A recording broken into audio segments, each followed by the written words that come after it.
I guess we'll start by running through the offer practice scenario.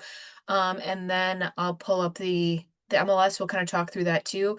But this is today's offer practice. I'm guessing you can see my screen with the document on it, right, Teresa? I can, yes. Okay, cool. I'm used to Google Meet now where I can see what I'm sharing at the same time. And so I'm always like, what am I don't know what I'm sharing right now. So hopefully you're seeing what I'm seeing. So Yes. we'll take a look at the inclusions and exclusions because we're going to do what's per MLS. And then we're going to take a look at the private remarks as well, as always. Buyers are Amy and Eddie. They signed a buyer agency with 2.4% compensation. They currently own a home but do not need to sell in order to buy, which makes it a lot easier for them to write a compelling offer without having a home sale contingency. Um, and then they're pre-approved up to $500,000 for a conventional mortgage with local and reputable lender. 5% down payment, 6.78 mortgage rate. They want the appropriate inspections, but they're not afraid to do some repairs. So that's our buyer profile. So we're going to write the most competitive offer that we can, taking into consideration the buyer details, information, use all the tools at our disposal, make sure we're comfortable with having the buyer sign the record and the addendum S that are uploaded into MLS. And we'll check that box on MLS as well. Um, so perfect. Let me switch our share to the MLS. We'll take a peek at that too. Um, since you're here too, Teresa, is there anything you noticed that stood out to you as you were looking at the house? Um, It's okay if the answer's no. not really. I mean, it Okay. sounds like they have a ton of new updates, so it seems like they've put a lot of recent care into the home to update it. Hmm. I mean, it did certainly say on the condition report that there was some leaking that we'd want to pay attention to, or at least kind of make a mental note of when we're checking out the property. Um, but those were kind of the first couple things that I noticed. Awesome. Yeah, let's take a peek at the condition report as we're looking. So, yep, they said there's a crack below the septic pipe and will leak sometimes during heavy rain. So I'm guessing that's on the basement wall. There's like the pipe that goes through the like for the septic draining out. Um, Septic system serves the property. Remodeling was done in 2021 or three. I think that's a one though.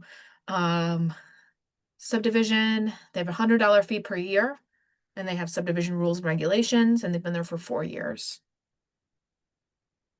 Cool. Yeah, I think it's always good to know too, because some buyers will see rain and heavy, like a little bit of seepage during heavy rain and not be concerned at all. And some will see that and like it's a definite no. Um, So it's so just something that when you're doing your showings, you just point out the things that have been disclosed on the record and then yeah, it kind not of nothing to necessarily be alarmed about per se until you've actually had somebody look at them. Is that how would you approach?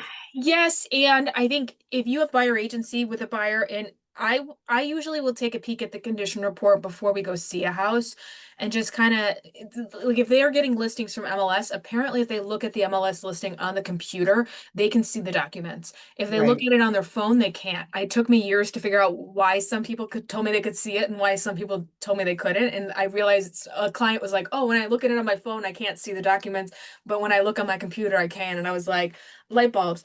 So I have some clients that I know will look beforehand.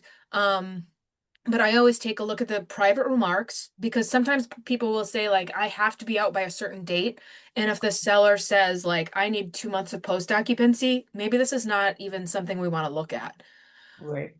So I always look at the private remarks and take a look at the condition report. I also know I have some buyers who are really sensitive to things like seepage and they don't even want to see it if there's seepage in the house. Like they want to be able to finish the basement. They don't want to have to deal with it at all. Mhm. And then I know I have some buyers who I'll tell them and they're like, okay, let's check it out, no big deal. So I always will tell them ahead of time if they're kind of on the fence about like, is this a big deal or not? I'll usually say like, let's take a look when we get there and see how, see what it looks like. Does it look like maybe you just need to run a dehumidifier in this room and like know that you're gonna get like really heavy rain. Maybe you move the downspouts for the gutter and like keep water away from the house and it'll be okay. Um, Sometimes people get a picture in their head of like seepage means like they're gonna have like standing water of like a foot in the basement, which usually isn't the case. Um, Right. So making sure that their expectation is like, what does this actually mean? But then, yeah, so especially getting started with buyers, I'll be like, let's take a look. It says that they get some seepage, but like, let's take a look when we get there. But I've got some buyers I've been working with for a couple of years now, and I know if I look and it says seepage, they're gonna say never mind. So like, Just save us all the sugar trouble. But yeah, I would agree. These guys, it's so they've done the entire home updated in 2021, the new kitchen cabinets, the bathrooms, the millwork, the floors, the dooring, the garage door they've done everything. Windows, siding, radon system, driveway was just resealed. Like they've done like if I had a buyer who was like considering potentially waiving a home inspection, this might be a home that would be fair unless they were concerned. Maybe we would say we'd just bring in a foundation person to look at that. Um, so just a couple thoughts, or like maybe this is a good one to use, like to use some type of buyer like buffer in the addendum AC, knowing that all this stuff is new. Other things I'm noting for private remarks, it says that the earnest money is held by US title. We've got to make sure the cat doesn't get out. So, and then offers to have buyer acknowledgement of relationship. So we would take a look. Does it say in the public remarks?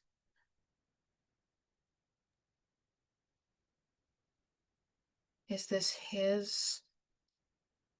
I guess we would just acknowledge that the seller is related to the listing agent. Where do you Okay. actually do that? Because it says offers to have buyer acknowledgement of relationship. Where would you Yep. do that in the offer? We'll do that in additional provisions.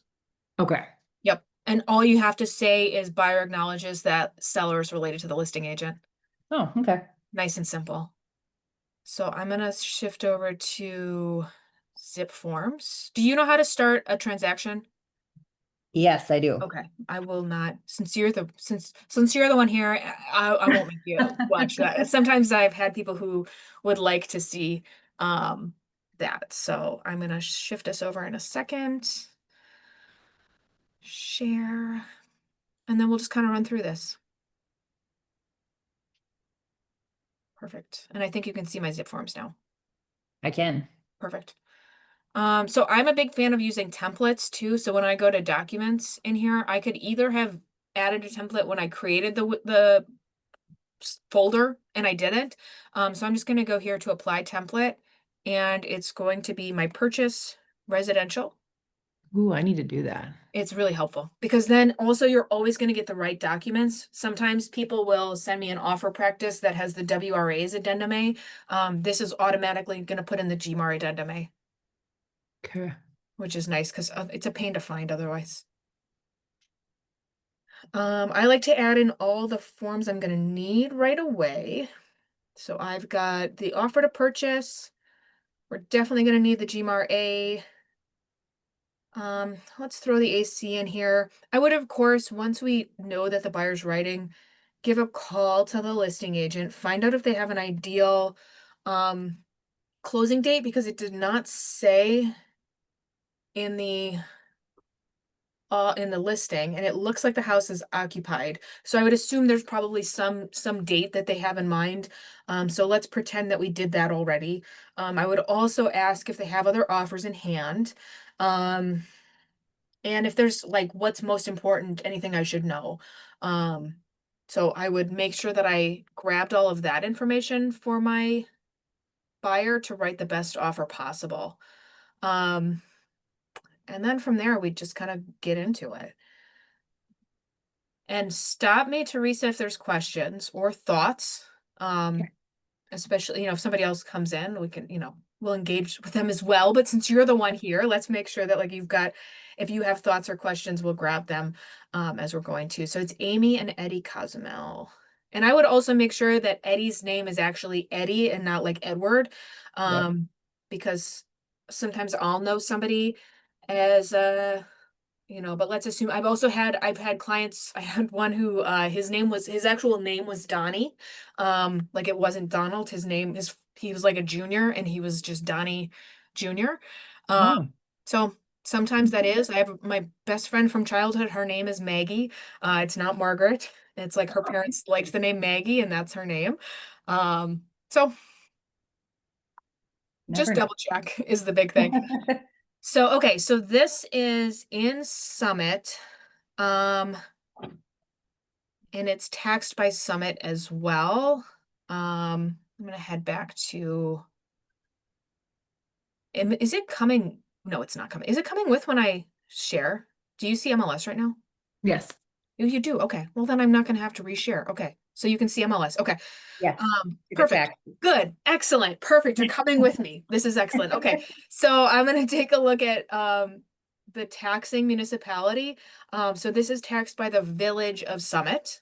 So we're gonna make sure we've got 239 South Sunflower Court.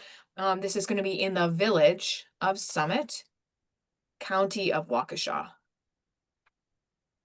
So it's always gonna be who this is taxed by, that municipality. Purchase price. Did you take a look at comps at all? Nope. Okay, let's just take a quick peek. So this is 4 bedroom, 2 bath, 1,400 square feet. I like to personally start with hitting the search comparables button in MLS. It does open up a new window with things. It's gonna, of course, it's not gonna have anything for us.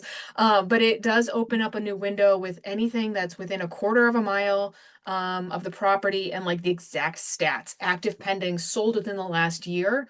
Um, and so it's gonna only give us 4 bedrooms, 2 baths. I kind of want to see if there's anything else in the neighborhood that's sold. There's one other one that came up that's pending. And then my other thing is like, well, let's expand the location and see if anything comes up. Summit's not a huge city, so like if this were like West Dallas, we would have 30 results right now. But let's see what we get in Summit. It'll load eventually. Our internet was having issues here at the office, so hopefully, looks like I'm still connected, so okay, cool. So we've got 8. So it looks like they're all 3 bedroom. Oh, there's a couple 4s, a couple 4 and 1.5. Um, this one's super updated too, so that's gonna be something to take a look at with comps. Um, also why it would be good to double check with the agent, just like, hey, do you have offers in hand? Because this like kitchen was updated, flooring, paint, everything is new. So let's take a look at one of the other. I'm gonna take a look at one of the other 4 bedrooms. That was a 3. Ideally at like a ranch too. So this is 429. This was a 4 bedroom, 1.5 bath, so a little smaller and like dated. Original kitchen.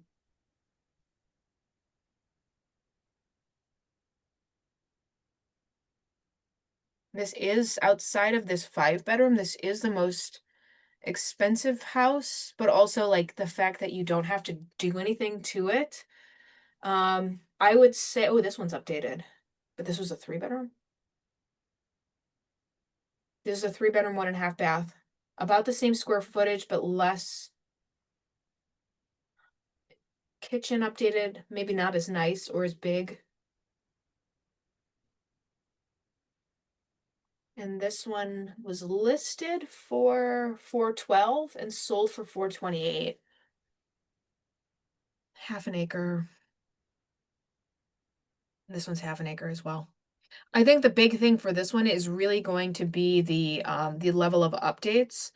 Um, I would personally feel comfortable, and the way that I explain pricing to a client is I'll usually give them a range of what else is sold, just give them the data and say, based on all of that, I think, so if you look at this house on Clover Lane, which is a 3 bedroom, 2 bathroom house, like, well, let's look at, this one was sold for 446, but it's not as updated as our subject property. Kitchen hasn't been touched.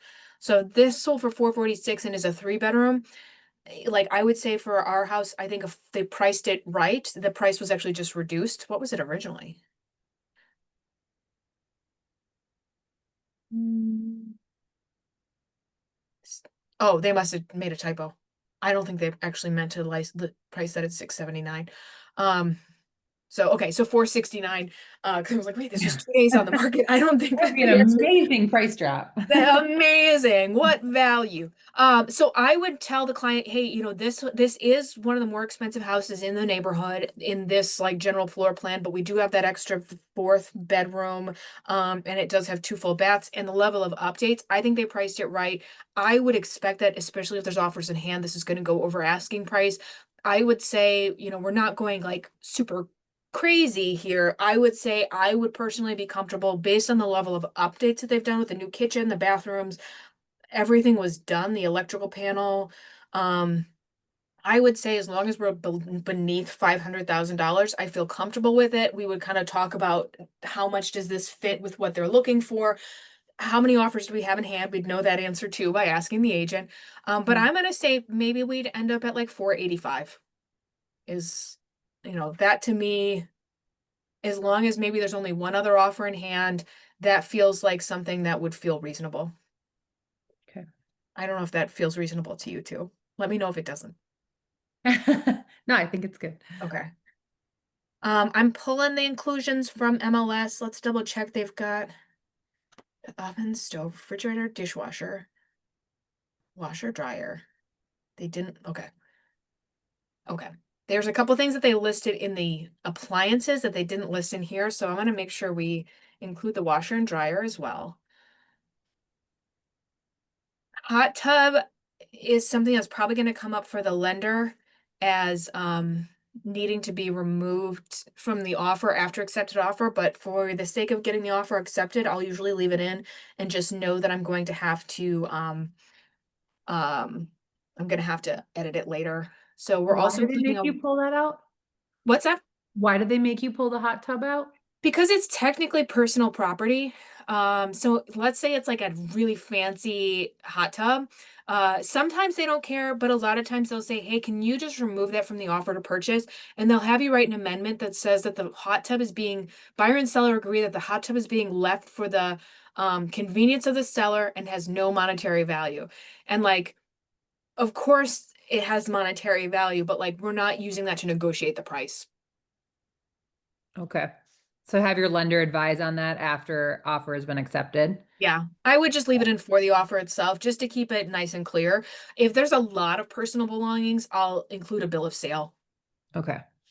But let's see, we got refrigerator. It's interesting because they listed different things in the inclusions than they did in the appliances included at the top. Hmm. So they've got a couple, the water softener is not listed down here, but it is like up there. So Owned. we'll make Yeah. sure we've got it all. And it says that the water softener is owned, so we'll include that too. Yep. And then the exclusions are the seller's personal property and the extra water conditioning unit in the basement that's not hooked up. So we'll just exclude that. So we've got that. I like to copy and paste. I'm guessing this is a conditioning unit though. Okay, cool. And then I'd make sure my clients also know that the fixtures are staying as well. Um, just in general. And then these guys did not list a deadline that they're hoping for binding acceptance. So I think a polite binding acceptance, if I'm writing this offer today, if maybe they're telling me that they're going to look at offers tomorrow, I would give them at least 24 hours. Um, is, if I'm, especially if my buyer's serious, I don't usually do less than that, unless they say like we're looking at offers like tomorrow. And let's pretend I asked them about a special date and they said about 35 days after accepted offer, which would put us at October 8th. Hi, Anna. So we'll say closing to be on October 8th, 2025. And just a reminder too that the binding acceptance timeline is not a response deadline. Somebody could counter after that date. They don't have to respond at all. So binding acceptance deadline is the deadline for if the seller accepts our offer as is, they would sign either like this copy or an identical copy and deliver it back to us by midnight on the 4th. So as long as that happens, we have an accepted offer, but they could send us a counter offer on the 5th. We could counter our own offer after the 4th.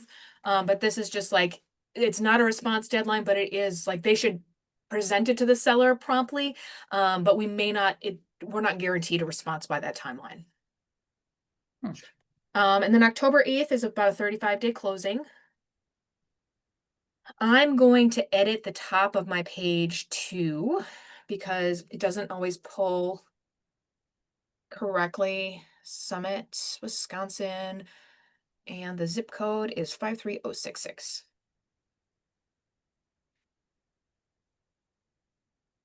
Excellent. Any thoughts about amount for earnest money?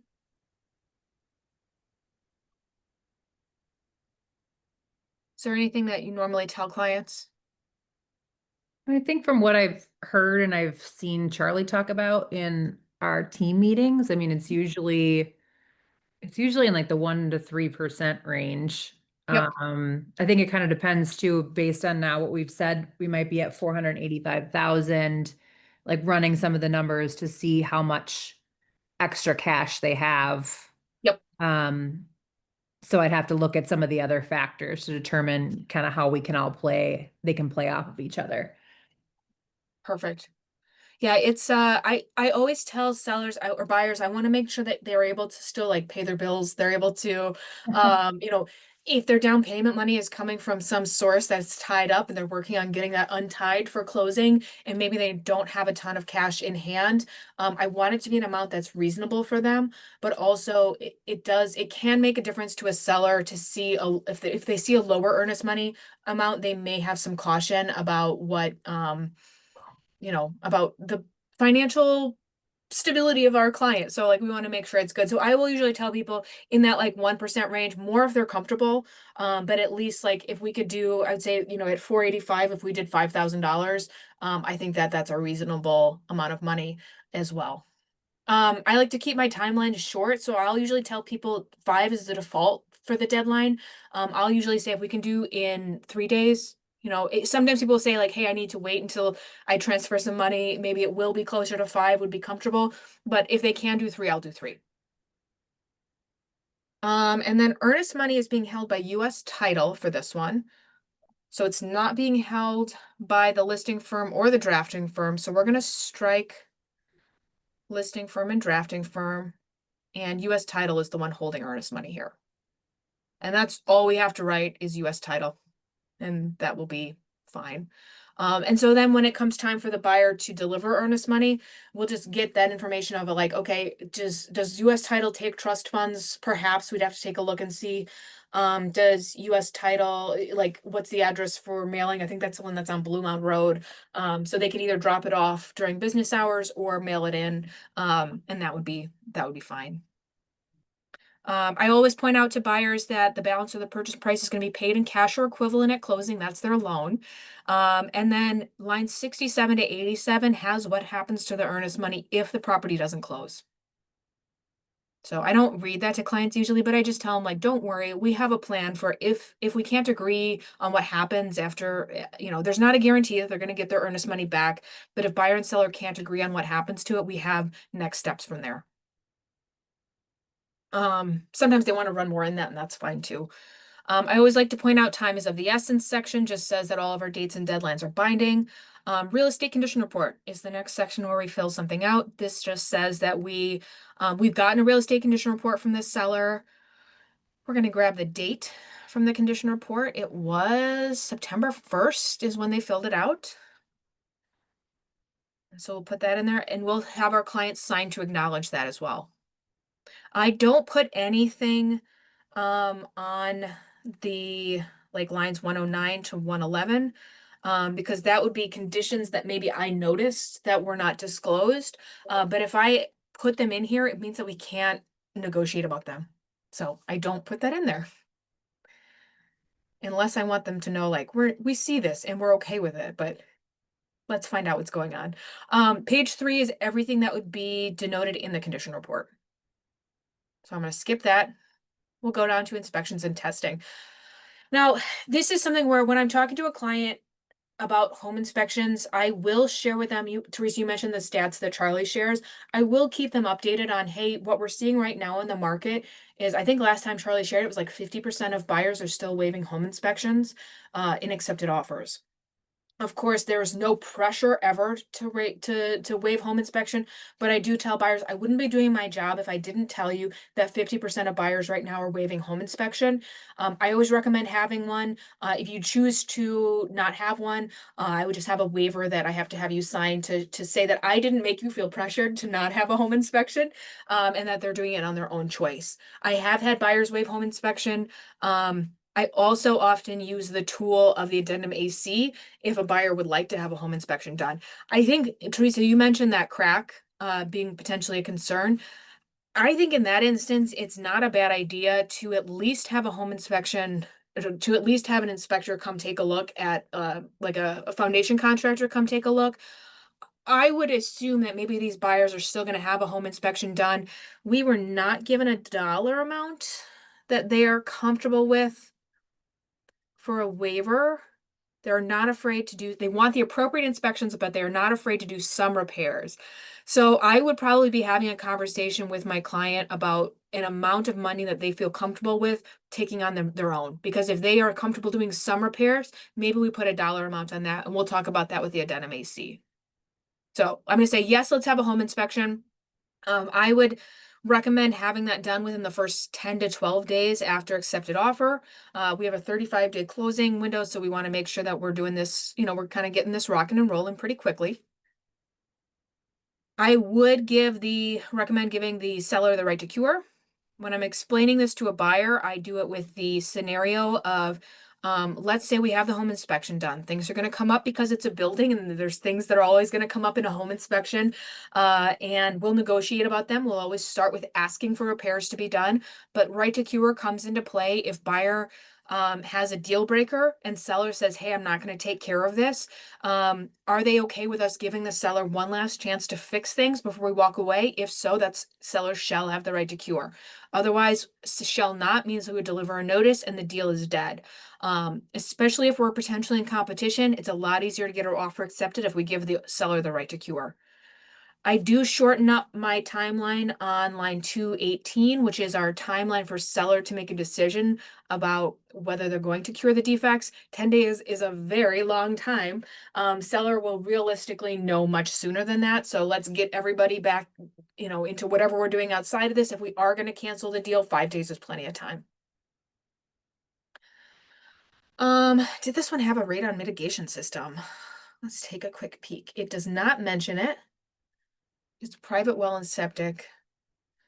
Some buyers are, if a buyer is more sensitive to radon testing, especially as we're coming into fall and winter, sometimes I have a inspection that's happening today where the buyer is having a radon test done.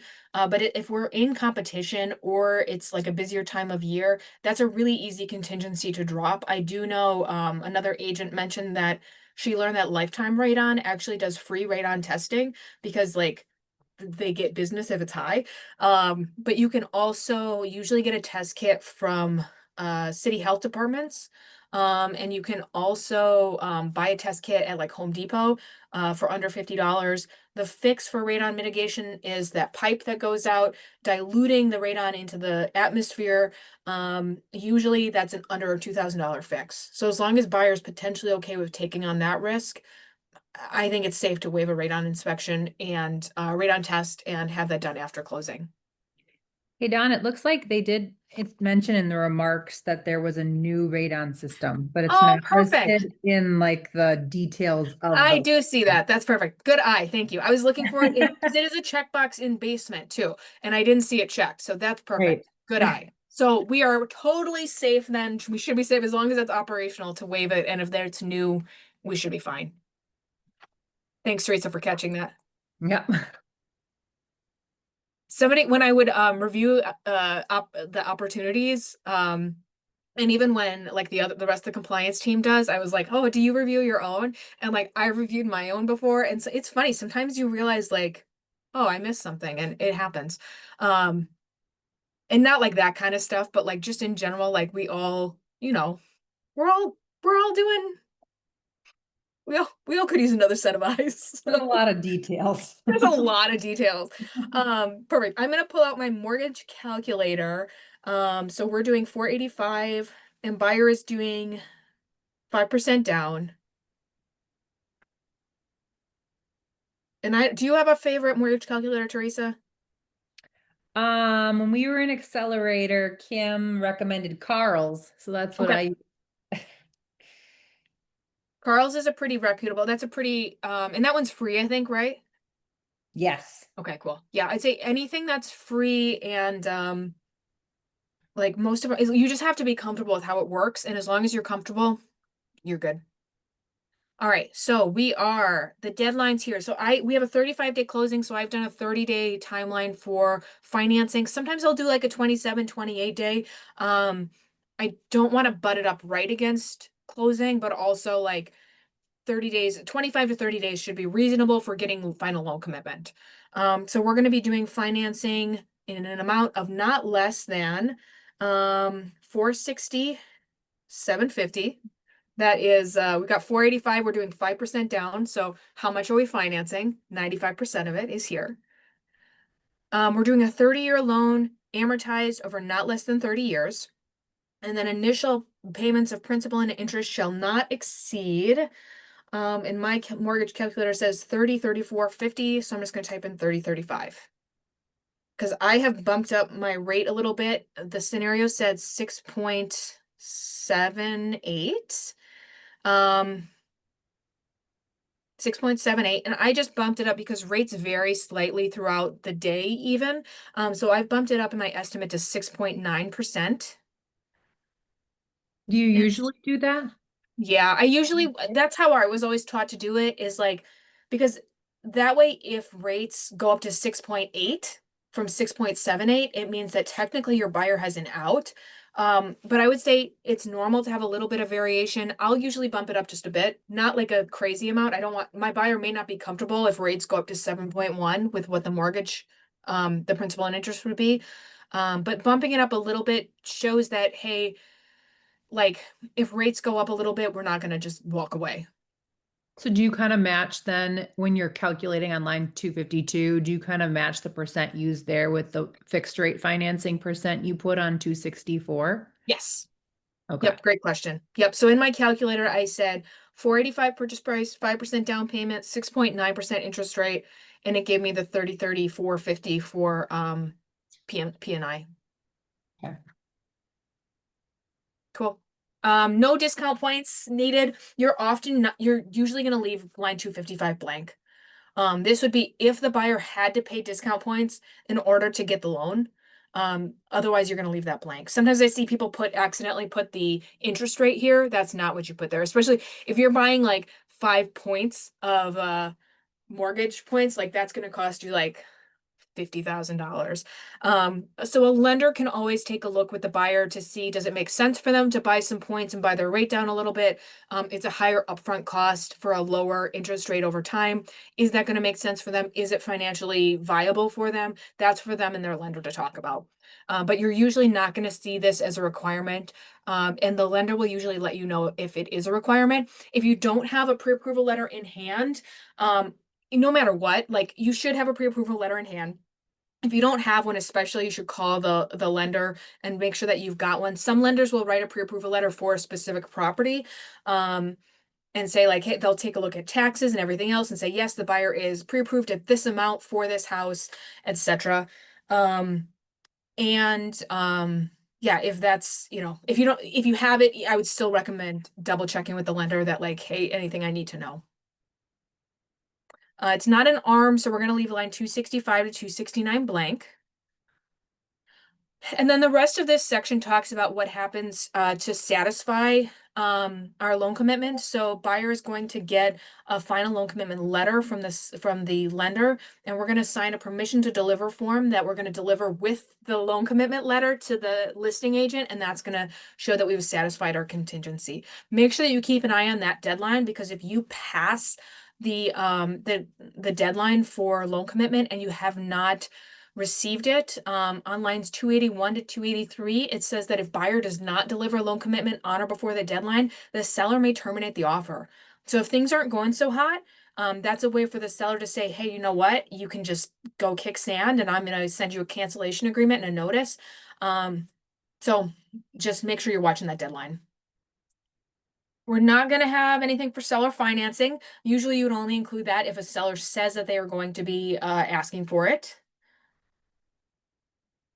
And this offer, it's if it's not a cash offer, so we're not going to put anything on line 296 to 307. Most of the time, if our buyer is getting a loan, we're also going to have the appraisal. So I usually make my timeline for that the same as I did for my financing contingency, because that's usually, otherwise it's going to be a condition on my financing contingency. Um, so some people will do appraisal contingency a couple days before financing. That's fine, but you need to make sure that there's enough time for the appraiser to come out there, get the report back, and do negotiating as well. So usually you're looking at least 3 weeks for the appraisal. I always give the right to cure. So we're gonna strike, unless a buyer specifically says, like, I don't want to give them the right to cure for this. This just means that we're gonna negotiate before walking away. We've been told that they own another home, but they're lucky enough that they do not have to sell this home in order to buy. Some buyers get kind of confused about what that actually means. So I would make sure to have a really good conversation. The lender is ultimately going to tell you if they need to sell their other home to be able to qualify for the loan. Sometimes buyers will say, hey, but I can't have two mortgages. I don't want to have two houses. And then the question becomes like, okay, do you need to sell in order to get this loan accepted? Of course, nobody wants to have two mortgages at the same time. We can still list your other property, try and line up closings as much as possible, because that's going to be usually the more comfortable thing.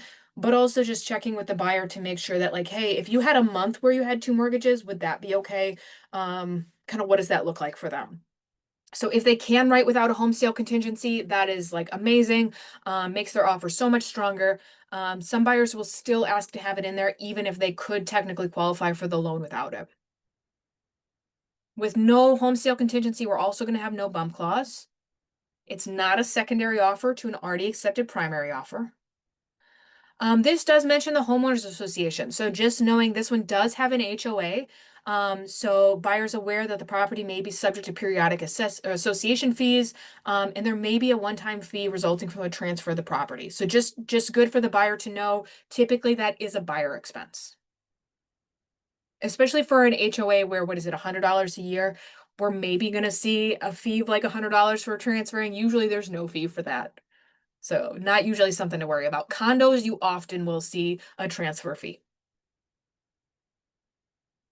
Closing proration. So of course the well, actually there is no sewer and water bill because this is on septic and well. But if there were rents, if there's, any, other municipalities that were tied to the house, they would be prorated.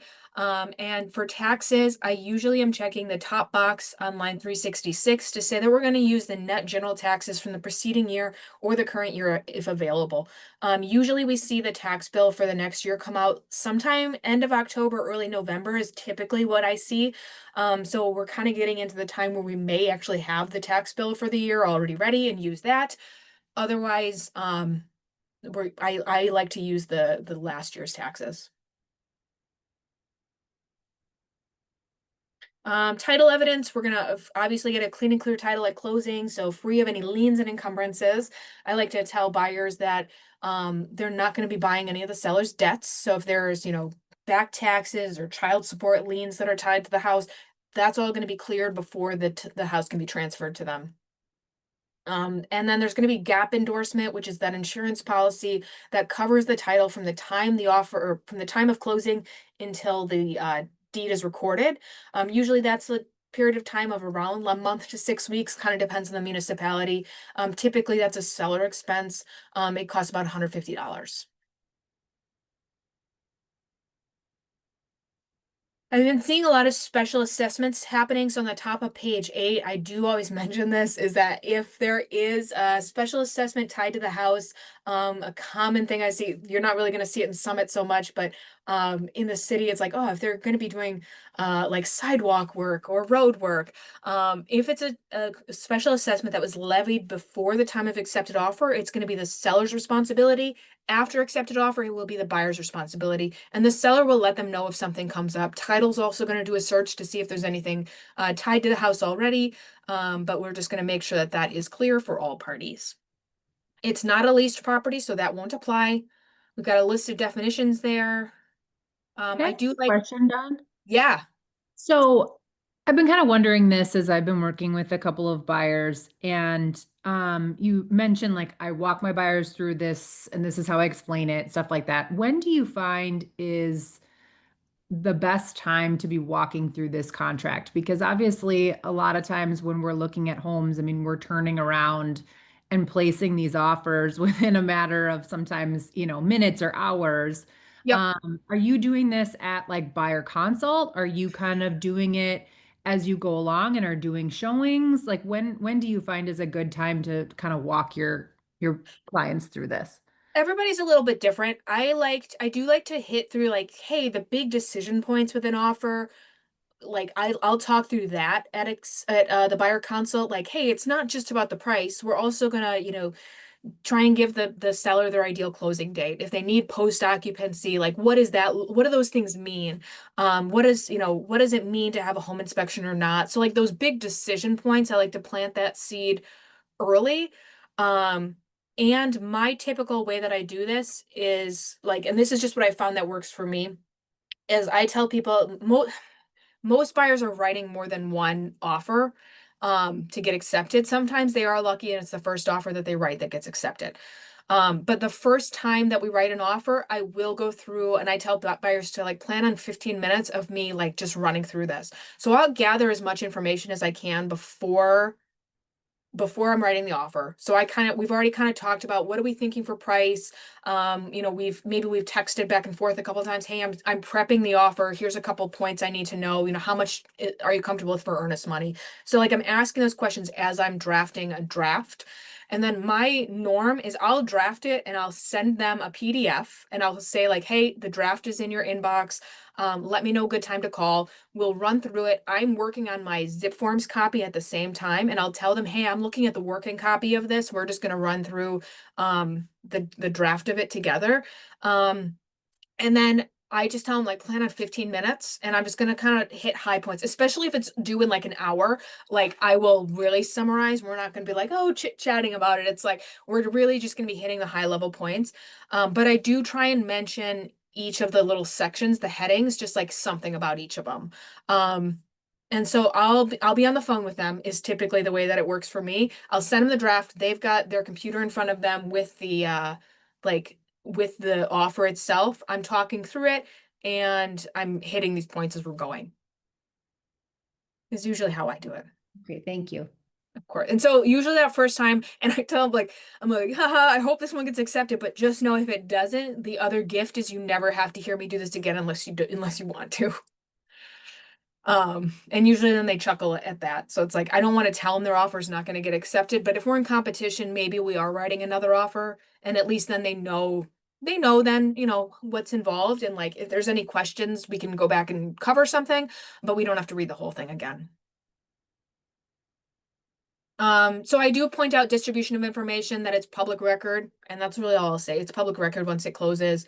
Um, Maintenance that the seller has an obligation to maintain the property from the time of accepted offer till closing. I'm dealing with this right now. I have a seller who had a pod delivered and somebody nicked a gutter. It's going to be taken care of. So they have an obligation to put it back in the condition it was in. And we have to notify the other party in writing and we have to share all the paid receipts and lien waivers as well. Buyer gets a pre-closing walkthrough within 3 days of closing. And then buyer gets the keys at time of closing unless we negotiate a different occupancy period. The house will be in broom swept condition, free of all debris, refuse, and personal property.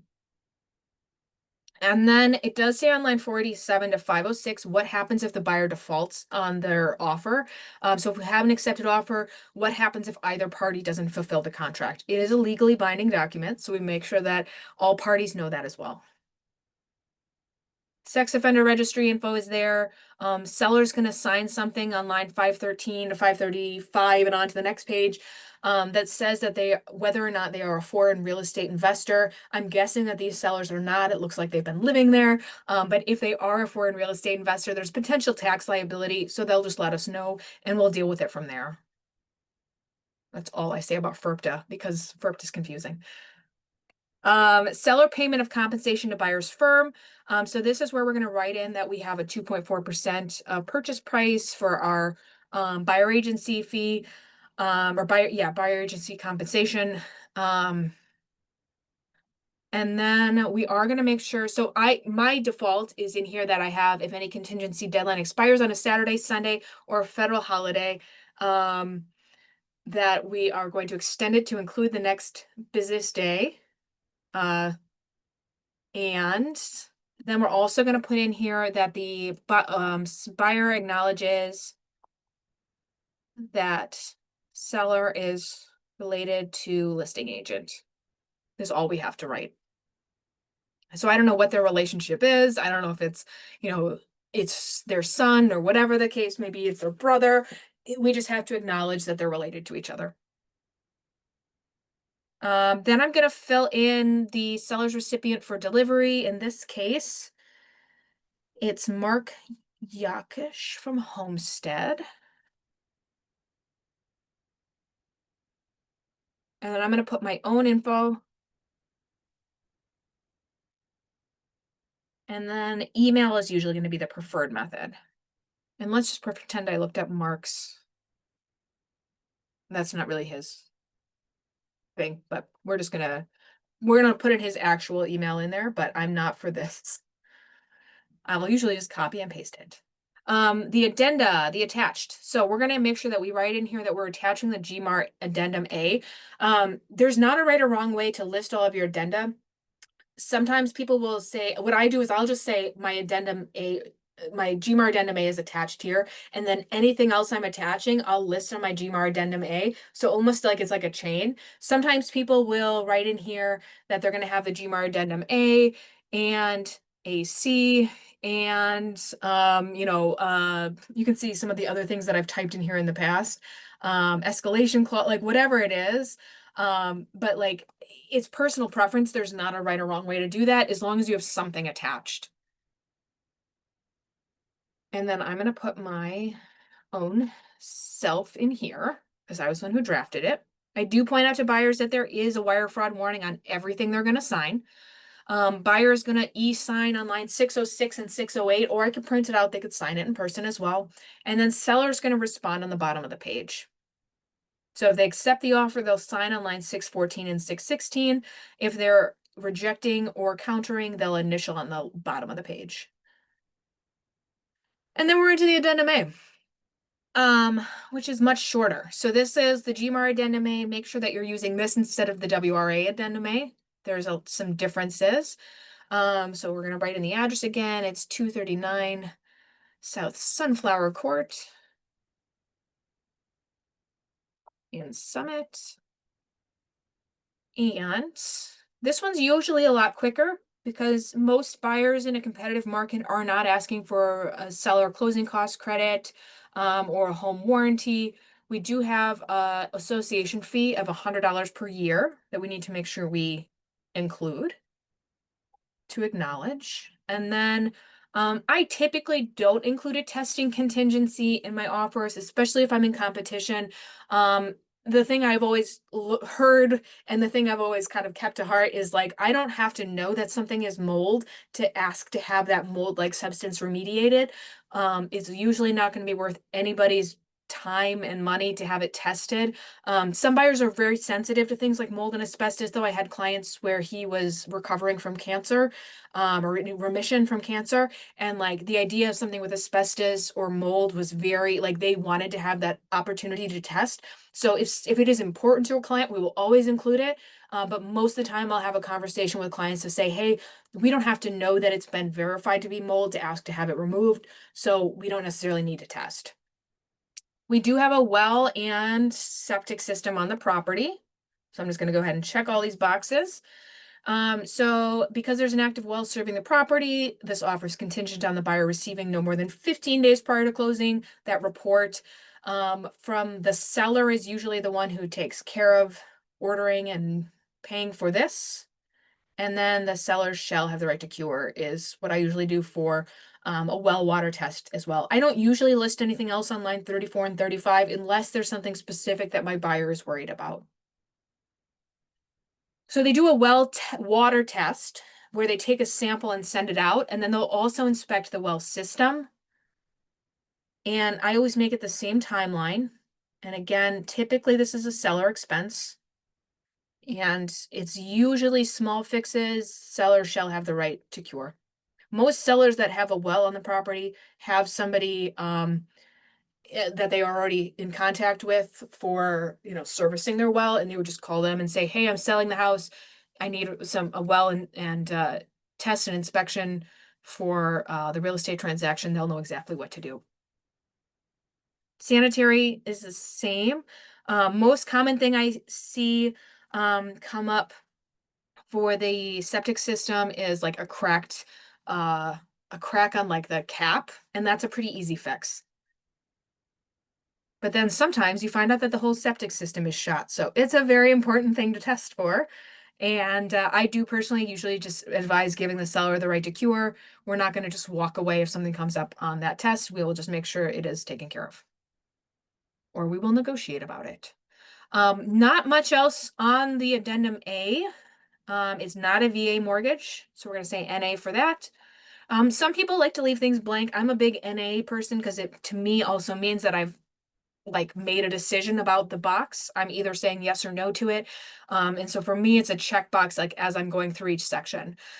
Sometimes I'll point if the buyer is not putting anything on the addendum A, let's say that it's not a well or septic, it's not a VA loan, like there's nothing on here. I'll still say, hey, there's some important things in here, like an insurance provision, or what happens with like if the house is in a floodplain, lead's water service line ordinances. Like there's important things in here that just give us some guidance on what to do if things come up.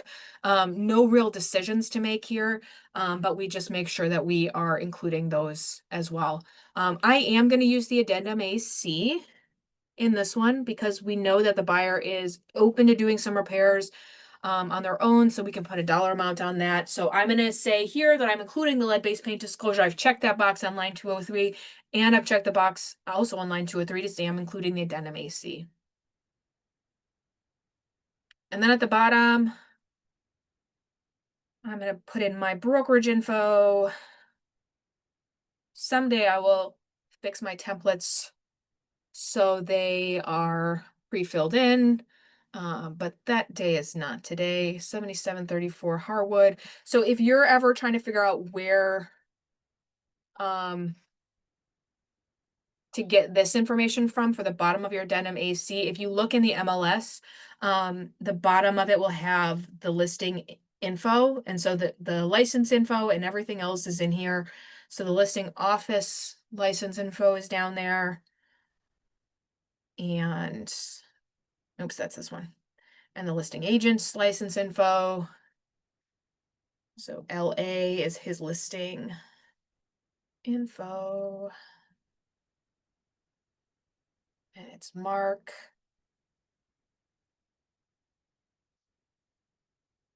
And then we'll pretend I put in his email address and telephone number. So I'd make sure I grab those too. But I know we're running low on time, so I want to make sure we keep going. Buyer will initial this document, and then seller will also initial, even if they're countering, they would initial to acknowledge this document. All right, then the addendum AC. So I would recommend, because this house is so like updated and they've done everything, it seems like they've touched everything. We potentially have some concerns about the basement. We're having a home inspection done. I would ask my buyers to put a dollar amount on how much, if they're having a home inspection done, how much are they willing to take on their own? They said they're willing to do some work. What does that actually mean? And that number is going to be different for every buyer. So I've had people who've said, you know what, I'm comfortable with $2,500. If there's a miswired outlet and a plumbing leak and something small, I will take on those things on my own. Cool. And then I make sure that they know, let's say $2,600 worth of work comes up, they're actually responsible for $2,500 of that. We can only ask the seller for $100. They're cool with that? Okay, then $2,500 is our number. More often than not, I'm having buyers, if they're really serious, putting in like 5,000 or 7,500, 10,000 as well, which really means we're really just having a home inspection done kind of for informational purposes. We're probably not negotiating unless something huge comes up. So let's say this buyer, they've got 5% down, they're willing to take on some work. There's a lot of stuff that's been done to the house. Let's say we're going to say $5,000 is our buffer. I've confirmed that they're comfortable with that amount and actually taking on that amount. It could be real money. Like if there's a roof that needs to be replaced, buyer is actually going to be kicking in $5,000 or asking for less credit if they're doing something themselves after closing. So they have to know that, they have to be comfortable with that. Sure, the seller can get estimates if they'd like to. I don't always include the either party may extend the deadline. We can, that's fine. And I would personally, I like to see, because we're not like $20,000-$30,000 over asking, I would value the inspection gap more than the appraisal gap for this situation. If we were going like 5-10 for our offer, I might want to throw in an appraisal gap as well. But knowing that my buyers are only putting down 5%, I don't, I am assuming that they don't have a ton of extra cash to play with on hand. And I'm not going to use an escalation clause in this instance either. So I'll have buyers sign all of these things. I will also attach the condition report. So I'll attach that as a document to the e-sign and I'll have buyer sign to acknowledge on the bottom of the page. And I will also, did this come with me? It did. Okay, cool. I will sign and I will have the buyer sign to acknowledge the lead-based paint. So they'll sign online 158 and 160, and I will sign on line 121, and we will check the box on line 148 to say that the buyer is waiving the opportunity for a lead-based paint inspection.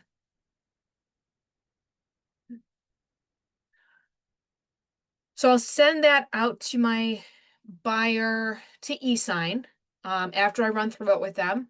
And then once I get it back, I'll combine all of those documents into one PDF, and I'll attach that with the buyer's pre-approval letter. And I will use that. I will send this out. I like to create a template. Those of you guys who've been at Accelerator with me during the offer day know that I'm big on templates. I don't know if Kim talked about that with her offer, what scenario when she ran through it, but I do like to put together a template where I send an email over with a with like, hey, what is this? What's actually in my offer? So, and I save this with my signature in there. So I get my signature twice. So I would say, hi, Mark. And I wouldn't uncapitalize his name. I would relabel this as OTP for the house. It was Sunflower Court. And hi, Mark, offer to purchase for your listing on Sunflower Court is attached along with the buyer's pre-approval letter. Please confirm receipt. I would also message Mark and let him know that this is in his inbox and ask for a text receipt. So I would say that we've got this offer for $485.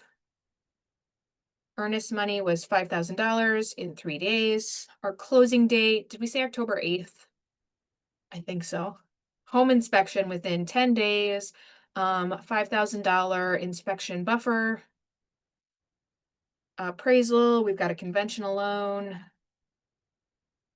with 5% down payment with a pre-approval from my favorite, I would only say this if it actually was, my favorite local lender. Maybe I'd say a reputable local lender. And then any other contingencies, I'd say well, water inspection, test, system inspection, septic inspection. Please let me know if you have any other questions. I look forward to working with you. So I'd send that over to Mark with my offer. I think it's nice to have it all at a glance, makes it look nice and professional. That way he knows what he's looking at. before he, he should open up the offer and still read through it. But it does give him a nice summary. Cool. Any questions? I don't think so. Okay. Cool. I think still write it up. If you disagree with me on price, if you would put in something else for an inspection buffer, or maybe you wouldn't have one, maybe you want to use an escalation clause, feel free to run through it. And yeah, I think it's good to practice. Use this as use it as an opportunity to put together something and maybe send it to yourself to e-sign too, just so you kind of have practice dropping in those signature boxes if you haven't done that often too. Cool. Thank you. My pleasure. Thanks for being here. You guys have a good Yeah. rest of your day. You too.